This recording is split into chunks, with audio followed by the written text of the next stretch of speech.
যদি আপনাদের এই কর্মসূচি বরাবর থাকে তাহলে আমরা কঠোর থেকে কঠোর আন্দোলন ঘোষণা করতে বাধ্য হব। আর যদি সামনে ভবিষ্যতে আবার গাফিলতি করেন, এলজিআইডি নির্বাচন, লোকাল নির্বাচন, সমবায় নির্বাচন, ওয়ার্ড কাউন্সিলর, ইউনিয়ন কাউন্সিলর, সেখানে কিন্তু তার জবাবদিহিতা, তার প্রভাব পড়ে যাবে। আমরা আশা করি এ সকল সিদ্ধান্ত থেকে সরে আসেন। হকারদেরকে পুনর্বাসন করার উদারত আহ্বান জানিয়ে আমি আবারও মাননীয় প্রধানমন্ত্রীর দৃষ্টি আকর্ষণ করছি যে আপনার দপ্তর থেকে হকারদের পুনর্বাসন করা ছাড়া উচ্ছেদ করা যাবে না। সেই সিদ্ধান্তটা যেহেতু আসে, বর্তমান ঢাকা দক্ষিণের যে প্রশাসক আছে ওনার কাছে আমি নিজেই একটি কাগজ দিয়েছিলাম, বিএনপির নির্বাচনী ইশতেহারে ঘোষণা করবেন হকারদের পুনর্বাসন করা ছাড়া উচ্ছেদ করা যাবে না। সেই কাগজটি আমি বর্তমান প্রশাসক দক্ষিণের জনাব আব্দুল সালাম বীর মুক্তিযোদ্ধা ওনার হাতে হাতে দিয়েছিলাম। এবং উত্তরের যে প্রশাসক ওনার কথাবার্তার স্টাইল ভালো না।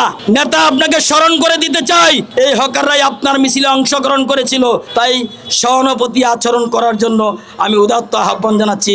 এই কথা বলে আগামী দিনে আমাদের হকারদের যেভাবে হোক অন্তত যদি একটু বসার ব্যবস্থা হয়, আমরা কোনো আন্দোলন সংগ্রামে যাব না। আর যদি আপনাদের এই কর্মসূচি, এই সিদ্ধান্ত বরাবর থাকে তাহলে আমরা বাংলাদেশ হকার্স ইউনিয়ন কঠোর থেকে কঠোর আন্দোলন ঘোষণা করতে বাধ্য হব। সেই আন্দোলনে আপনারা কারা কারা শরীক হবেন, দুই হাত তুলে জানান।